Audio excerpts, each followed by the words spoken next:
Então vamos lá. A primeira parte assim, do curso de mecânica dos fluidos é mais assim, a parte de definição e relembrar assim, algumas coisas e definir o que é fluido, né? O fluido ele tem uma definição clara, ele é uma parte da mecânica dos meios contínuos que divide o mundo, né? Os materiais em fluidos e sólidos, né? E essa definição é muito curiosa para a gente que tem essa parte de processo, né? O engenheiro químico, e alimentos, petróleo, porque a gente está muito acostumado com o modelo atômico. Para a mecânica dos fluidos, que é um ramo da mecânica dos meios contínuos, não existe fluido. Ou melhor, desculpa, não existe átomo. Né? Porque quando você fala em átomo, se a matéria é composta de átomo, quer dizer que existem pontos vazios entre os átomos. Né? E esses pontos vazios, se você calcular uma propriedade física, né? Uma equação no ponto exatamente entre dois átomos, a densidade ali vai ser, entre aspas, zero, né? Um número muito próximo de zero. E no núcleo vai ser um número muito alto, então a densidade ela flutuaria ponto a ponto. Então, é muito curioso esse aspecto da mecânica dos meios contínuos para a gente que é de química. A mecânica dos fluidos, ela começa sempre falando de dimensões, né? E eu gosto de falar isso, apesar da maioria de vocês já ter visto isso nos cursos introdutórios, pelo seguinte: no curso de mecânica dos fluidos, se você botar um resultado sem unidade, para mim, você é bem que está cometendo um crime e me matando. Melhor me matar. Né? Porque não existe um volume de um tanque de 3. Não existe uma vazão de 2. Não existe uma temperatura de 30. Na engenharia isso não existe. Então, para a gente estudar a engenharia, né, e a mecânica dos fluidos, teoricamente, é um dos primeiros cursos profissionalizantes que as pessoas pegam. Então, eu gosto muito de enfatizar isso, que todos os resultados têm que ter unidade. Né? Tudo, tudo, tudo. Porque o cálculo sem unidade é coisa da matemática, que você chega lá, calcula a área do triângulo, é 3, é 2, é 1,5. Aqui na engenharia, se o seu chefe te perguntar qual é a pressão de trabalho aí desse vaso, falar 20, ele vai te encher de porrada. Coberto de razão. Porque tem que ser 20 alguma coisa, 20 PSI, 20 atmosfera, 20 megapascal, 20 psig. Os números de engenharia sempre têm unidades. E vocês, no curso de mecânica dos fluidos, vão colocar. Né? Vão ter esse cuidado. Outra coisa que eu gosto de enfatizar é que vocês comecem, se já ainda não fizeram, um esforço para ver se o resultado ele é razoável ou não. Isso normalmente é um esforço, porque nem sempre a gente sabe se é aquele resultado. Veja, se eu falar para vocês que um apartamento de 1.000 metros quadrados, que a Emily vive aí na Vieira Soto, esse apartamento é grande ou pequeno, Emily? Quem dera, pois eu estou no Acre. No Acre, Emily? Caramba, tá muito longe. Caraca. Mas aí no Acre tem 2.000, que tem muita terra disponível.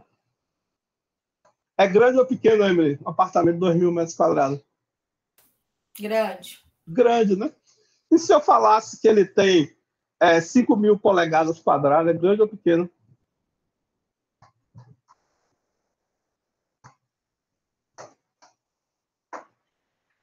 A resposta é essa que você deu mesmo, eu não sei.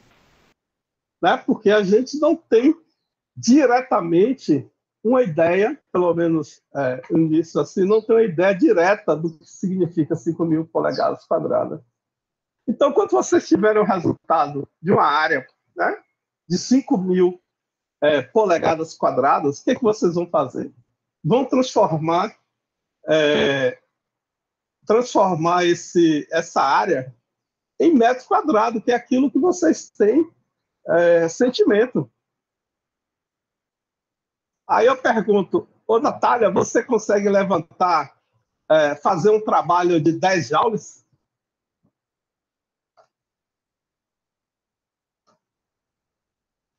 Sim ou não, Natália? Não sei, professor. Então. Mas tem como você saber. Veja, 10 joules, né? 10 joules, trabalho. Trabalho mecânico é força vezes deslocamento. Então, trabalho de 10 joules quer dizer que você deslocou 10 newtons por 1 metro. Então, se você deslocou 10 newtons por 1 metro, sabe, 1 metro você sabe o que é. 10 newtons você precisa pensar. 10 newtons é uma força. Força é massa vezes aceleração. Aceleração, que a gente sabe, é gravidade. Então, 10 newtons equivale à força de levantar. 10 é a gravidade, MKS, né? Tudo MKS, 1 quilo é 1. Então, a força de 10 newtons é a força necessária para levantar 1 quilo de qualquer coisa. Então, você pegar 1 quilo e levar durante 10 metros, você faz um trabalho de 10 joules. Então, eu acho que isso aí dá para fazer. Concorda? Sim. Né? Então, veja, é essencial que você critique o trabalho, porque se eu faço um cálculo e digo no final que Natália não pode carregar, não pode fazer um trabalho de 10 joules, eu estou errado. Porque qualquer pessoa pode fazer um trabalho de 10 joules.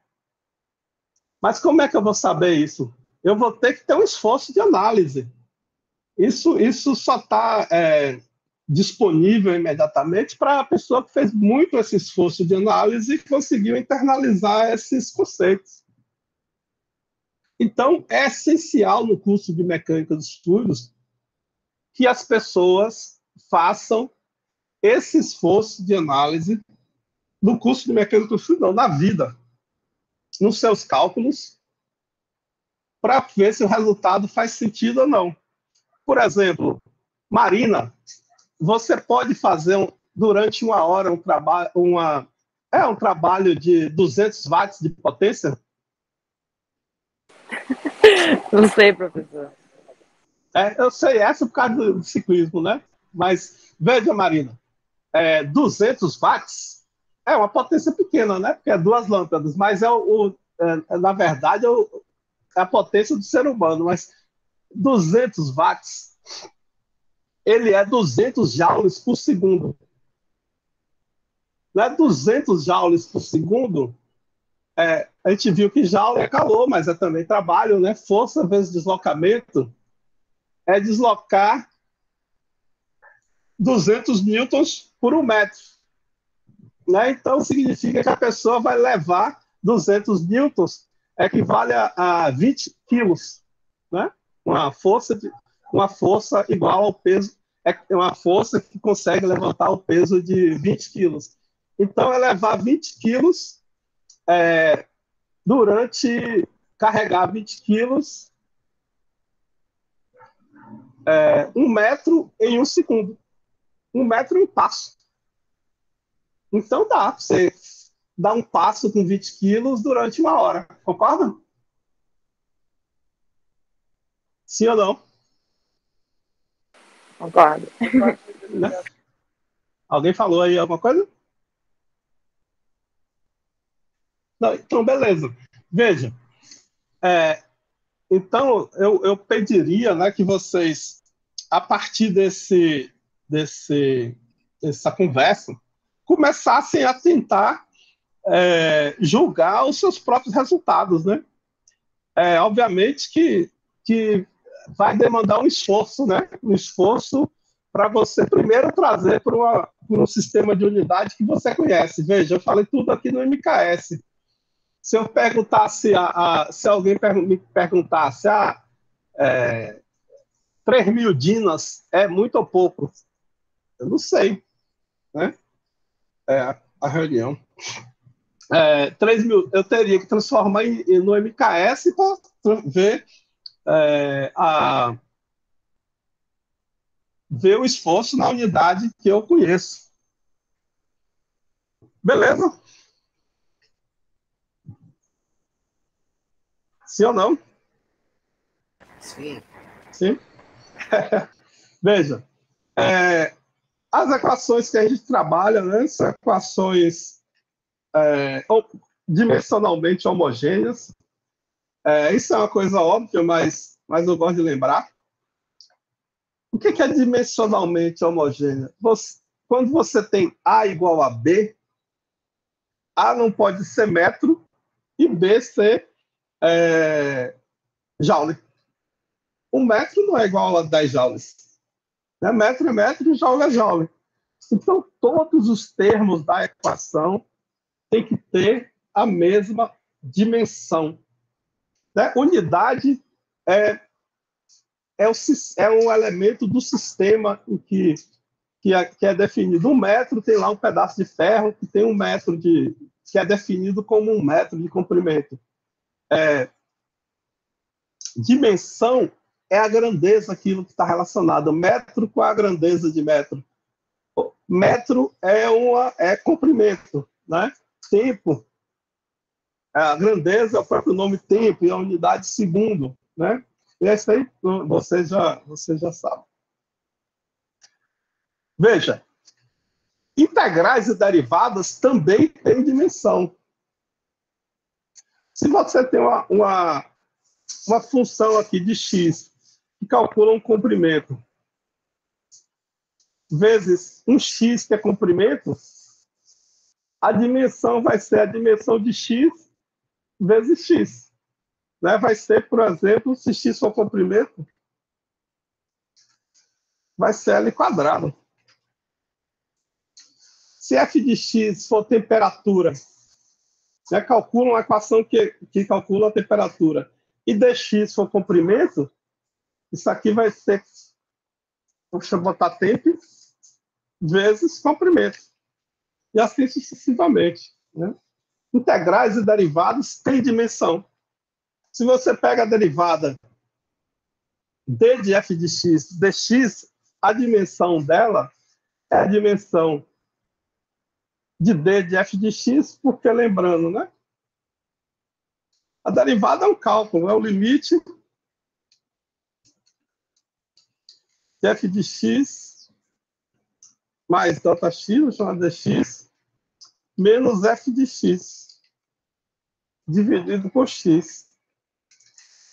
Se aqui é f de x calcula a temperatura e x é um comprimento, obviamente vai ser a dimensão, vai ser temperatura dividido por comprimento.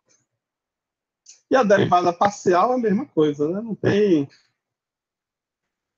nenhuma diferença. Existem vários sistemas de unidades, né?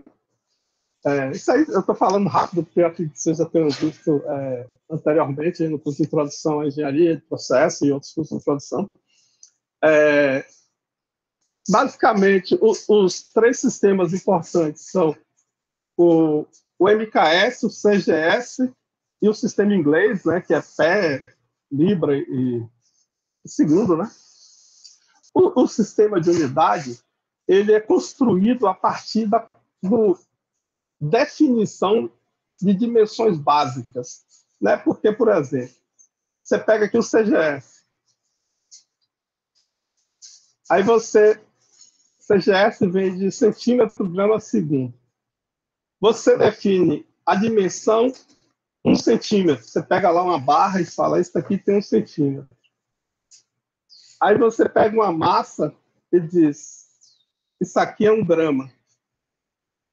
E o tempo, você pega lá, não sei quantas vibrações do cristal de quartzo e fala que isso aqui é 1 segundo. A partir da definição dessas 3 unidades, você pode definir todo o resto, né? Mecânico. Porque, sei lá, campo magnético, por exemplo, corrente, você teria que definir uma unidade de corrente, vai ser um elétron, vai ser um coulomb, você teria que pegar uma quantidade padrão e definir, mas na parte mecânica basta vocês definirem essas três, basta definir três unidades que todas as outras são derivadas. Por exemplo, força é massa vezes aceleração. Grama você definiu, aceleração é centímetro por segundo nas unidades que você definiu. Então você já tem aqui a unidade de força, vai ser grama vezes centímetro por segundo ao quadrado. Aí o pessoal que definiu o CGS decidiu chamar de Dyne. Energia mecânica é força realizada vezes o deslocamento. Qual é força? Eu já vi que eu defini aqui. Deslocamento eu defini aqui em comprimento, centímetro. Então, a unidade aqui já está definida. É 1 dina vezes centímetro. Aí, o pessoal decidiu dar o nome de erg para essa unidade e assim sucessivamente. Então, todo o sistema de unidade é construído na parte mecânica através da definição de três unidades de referência e derivando todas as outras. Aí tem aqui o MKF, que é a mesma coisa. O cara define 1 metro, comprimento, 1 quilo, massa, 1 segundo tempo, e aí vai definindo as unidades, né? A unidade de força é obtida, é a força que acelera 1 quilo por 1 metro segundo ao quadrado. Então, isso aqui é o Newton. A unidade de trabalho é o trabalho que faz 1 Newton deslocar por 1 metro, aí chama de Joule. Veja, uma coisa curiosa, né, que às vezes a gente esquece, apesar de ter feito o curso de termodinâmica, né, é que Joule é a unidade de calor e trabalho. Calor e trabalho são interconversíveis. Se você lembrar da primeira lei da termodinâmica, a variação de energia interna é igual ao calor menos o trabalho realizado. A gente deve essa equação aqui a Sir Joule, que é de uma genialidade sem tamanho. Por quê? Supondo que a variação de energia interna seja zero, ou desprezível, ele me diz que eu posso transformar calor em trabalho. E não é à toa que o calor tem unidade de Joule e o trabalho tem unidade de Joule também. Isso aqui não é uma coisa óbvia, né? Em mecânica do fluido isso é muito importante, porque muitas vezes o fluido muito viscoso escoa e você está realizando um trabalho para ele escoar, você está bombeando, e o fluido está dissipando parte do trabalho, assim, você está realizando em calor. Né? Ele está interconvertendo calor em trabalho no próprio fenômeno. Né? Beleza aí? Potência é a realização do trabalho de 1 joule por 1 segundo. Né? Então, trabalho por unidade de tempo é watt a unidade. Aí tem aqui o sistema inglês, né? Minha sugestão na minha época a gente precisava saber esse sistema de unidade de cabo a rabo, mas hoje em dia é muito fácil transformar o sistema de unidade, né? No Google vocês transformam isso aí. Hoje em dia eu pego qualquer sistema de unidade e transformo tudo em MKS e faço todos os meus cálculos no MKS.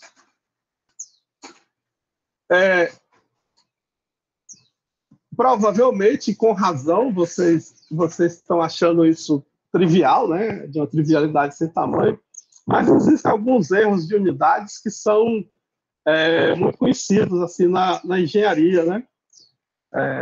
O erro mais famoso foi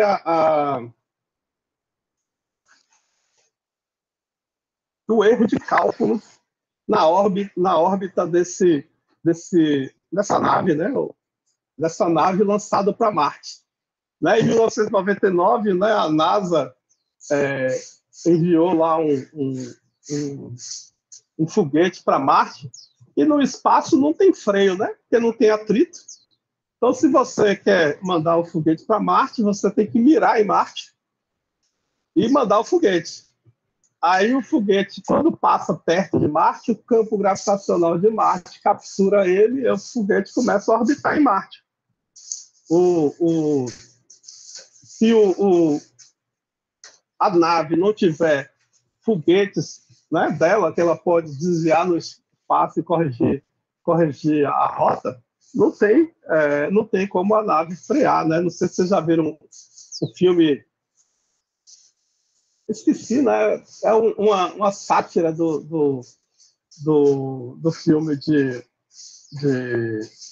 ficção científica, que tem a nave lá freando, mas é a sátira, porque é impossível a nave frear no espaço. Então, o que aconteceu, né? Houve um erro de unidade, né? Houve uma troca de unidade de pounds of force, né? Isso aí é sistema em inglês. Pounds of force é a força necessária para levantar 1 libra no campo gravitacional, né? Vezes a aceleração, né? Então, 1 pound é 1 libra, que é 450 gramas, vezes uma aceleração de força. E o próximo engenheiro, né? O cara que fez o cálculo, calculou da força calculou em pounds of force, e o cara que regulou o motor calculou em newtons, né? Achou que os dados estavam em newtons. Esse erro aí foi muito catastrófico assim, para a NASA, né? Porque a NASA é uma agência assim, de reputação ilibada, né? E foi um erro muito custoso para eles, do ponto de vista de prestígio e financeiro, né? Porque mandar uma nave assim para o espaço é uma coisa de centenas de milhões de dólares. Beleza? Tem vários outros erros famosos, né? Mas esse eu acho mais curioso.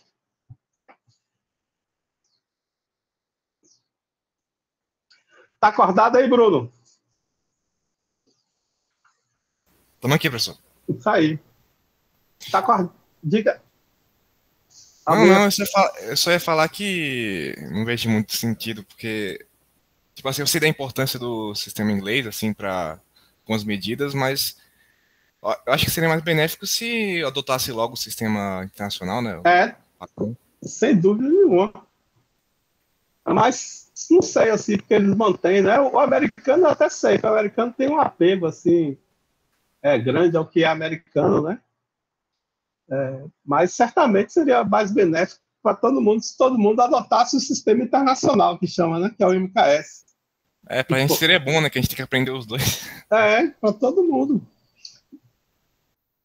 Sem sentido continuar assim, trabalhando com esse sistema inglês, né? E esses são erros famosos, certamente existem erros menores aí que a gente não conhece, que custaram recursos, né? Tá acordado aí, Emily?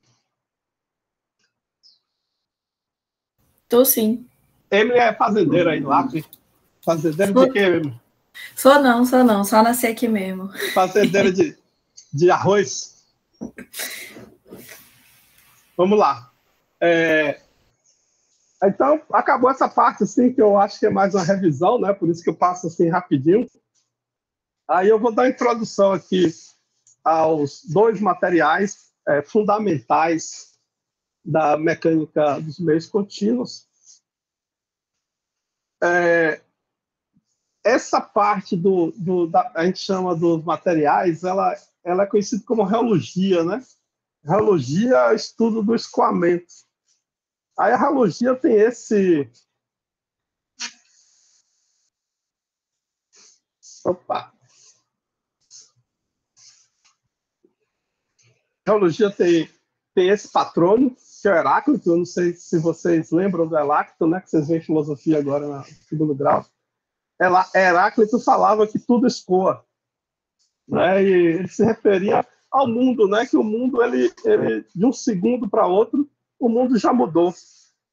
Ele falava que é impossível você colocar o pé no mesmo rio, né? Porque o rio estava escoando. Ele tinha essa ideia da fluidez do universo. Ele é um filósofo, é um dos filósofos que eu mais gosto, né? Um filósofo muito profundo, né? Apesar de estar em 400 antes de Cristo, né? Que é quase humilhante, porque a filosofia não avançou tanto, né? Tanto que Nietzsche se baseou muito nisso.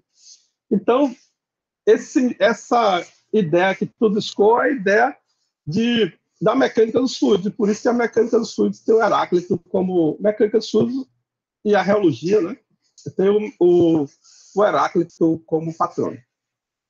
Aí, veja, eu falei o quê? Que para mecânica dos meios de contínuo não existe sólido, não existe átomo. Né? A matéria não é atômica. E também não existem 3 estados da matéria. A matéria só existe em 2 estados para a mecânica dos meios contínuos. E é uma definição mecânica. Né? A pessoa que estuda os meios contínuos, para saber se um material ele é sólido ou fluido, que é como eles dividem os materiais, aplicam esforço, aplicam a força. Se o material, se você aplica uma força no material, até perdi aqui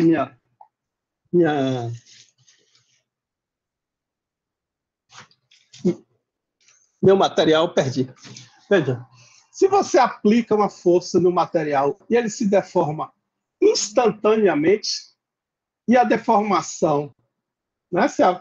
Tem aqui uma mola, né? Porque o material, a representação material análoga, você aplica uma força, e esse material se deforma instantaneamente com a deformação proporcional à força aplicada, né? Que ele dobrou a força, dobrou a deformação. A mecânica dos fluidos considera que esse material é um sólido perfeito, né? Porque ele se deformou instantaneamente e a deformação foi proporcional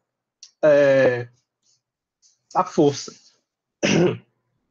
Na mecânica dos meios contínuos, os materiais são tratados em 3 dimensões. Nesse caso aqui, se você botar aqui, você vai ter só uma dimensão, né? Vai ser a dimensão X, que é importante, essa direção aqui que eu cursou. Então, eu posso tratar nessa equação.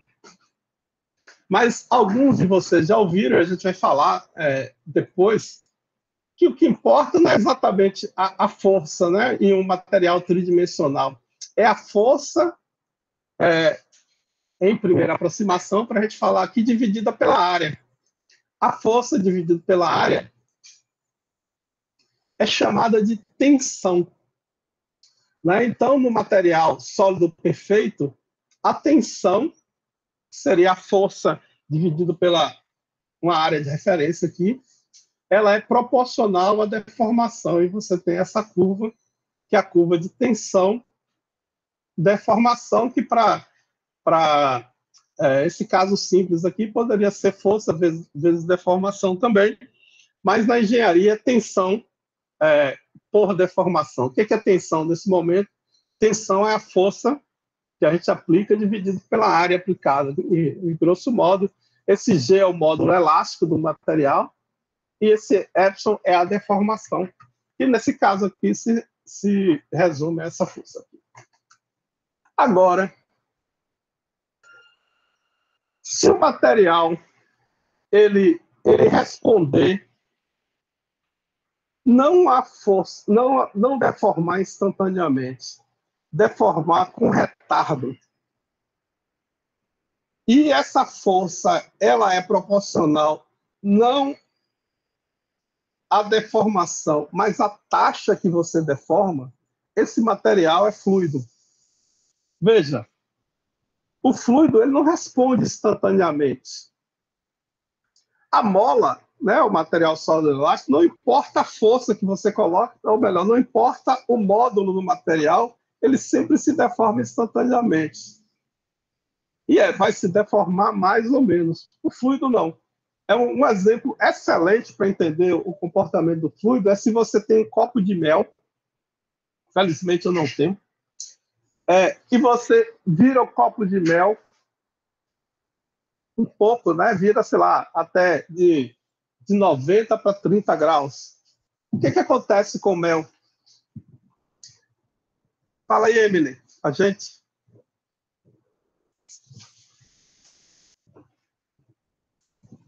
Senhor professor. Se você tem um copo de mel, estou com um copo de mel aqui, certo? Uhum. Tem 2 dedos de mel. Aí eu viro o copo assim, o que acontece? Ele demora um pouco para escoar, né? Exatamente, você pegou o ponto exato.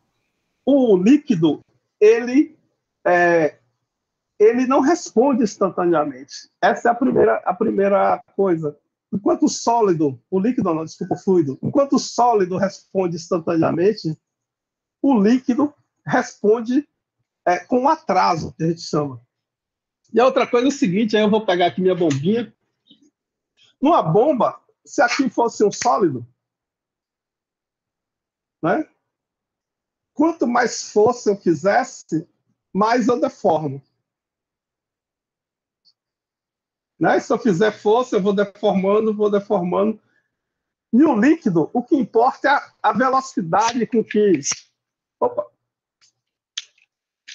É a velocidade com que eu empurro essa bomba. Se eu faço mais trabalho, ou a força é maior, quando eu empurro devagar ou eu empurro rápido?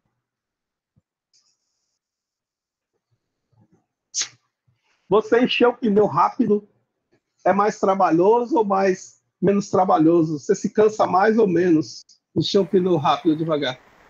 Mais trabalhoso. Né? Mas veja, aqui dentro tem um líquido, né?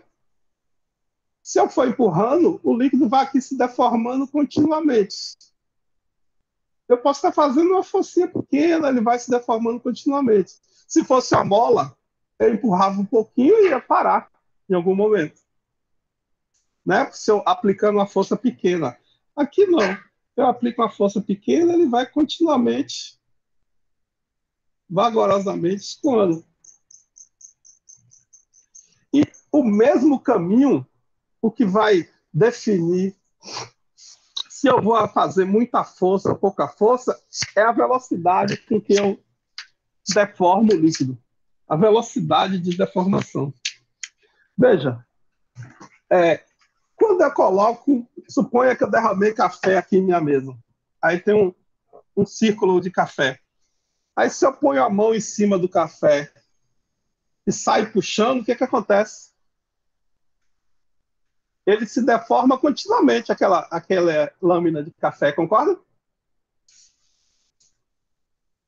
Sim ou não? Sim. Sim, né? Então, o líquido tem 2 características assim.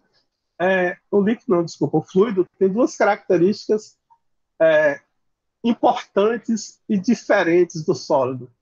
Primeiro, que tem um atraso na deformação. O sólido, ele responde instantaneamente à deformação. O fluido, ele responde com atraso. E segundo, é que a força que você faz para deformar no sólido depende do módulo, né? Somente, né? Do material, né? E obviamente do quanto você vai deformar, do módulo e da distância que você quer deformar. Para o mesmo material, só depende da distância que você quer deformar.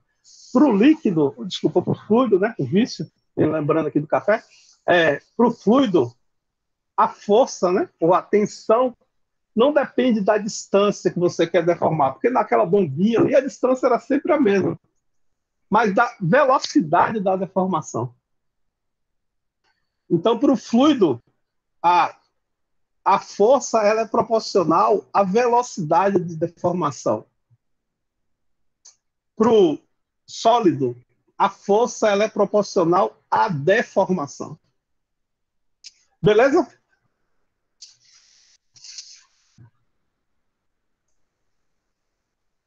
Professor, Opa, fala, Bruno. esse atraso se deve, em relação ao sólido, se deve que as moléculas são mais afastadas dos sólidos? Sim, Dos fluidos? o, no líquido tem a gente chama salto, né? Uma molécula, ela salta, ela está interagindo aqui com essa molécula e ela salta para interagir com a outra, né? Esse é um processo ativado, né? Então, é exatamente esse fenômeno. No sólido, não. As moléculas, as interações delas são fixas. É exatamente isso que você falou. Beleza, boa compreensão. Professor, Opa! uma pergunta um pouco mais básica, mas... Veja, não tem pergunta básica aqui. Mas qual a diferença do líquido para o fluido? Porque eu só estava se corrigindo. Nenhuma. É porque na mecânica dos fluidos a gente só usa fluido para gás e líquido.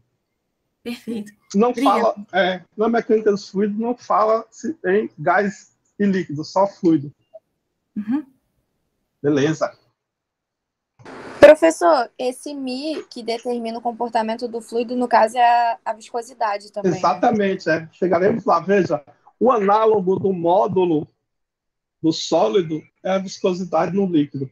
Mais viscoso, mais resistência, a taxa de deformação, né, a velocidade de deformação, e no sólido, mais resistência significa maior módulo. É isso aí. Beleza? Felizmente eu vou ter que deixar vocês nesse instante.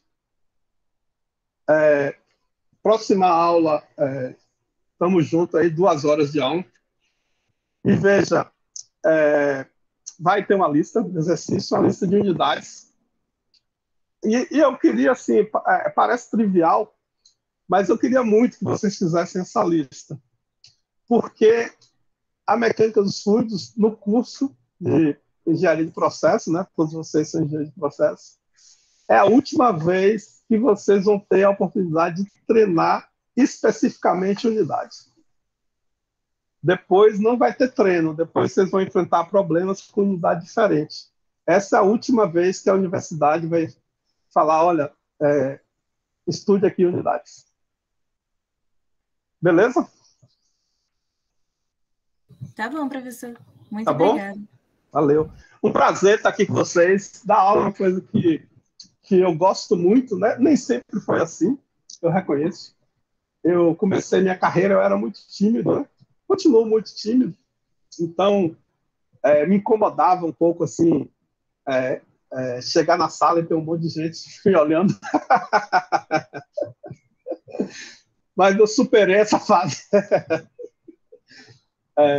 Então, assim, eu gostava, assim, eu gostava do curso a partir da segunda semana, né? Eu conhecia as pessoas e tal. Mas hoje eu não, desde o dia zero, assim, é uma coisa muito, muito prazerosa e eu vou ter o maior prazer em tirar a dúvida de vocês, o maior prazer em ensinar vocês. E para mim, um curso de sucesso é um curso que vocês sejam aprovados e aprendam o assunto. Então, conto com vocês também. Ô, professor, Opa! Só uma última dúvida. Você comentou que no sólido ele era proporcional à deformação e o fluido ele é proporcional à... Velocidade de deformação. Ah, tá, velocidade de deformação. Que nesse momento é a velocidade que a gente empurra o êmbolo da bomba. Entendi. Mas a gente vai definir essas coisas formalmente, viu? Tá, beleza. Show, obrigado, viu? Beleza. Professor, Opa, você vai disponibilizar os slides? vou. Você. Beleza, valeu. Opa, tá gravando ainda, né? Pensei que eu tinha parado de gravar. Deixa eu parar de gravar isso aqui. Acho que eu interrompi a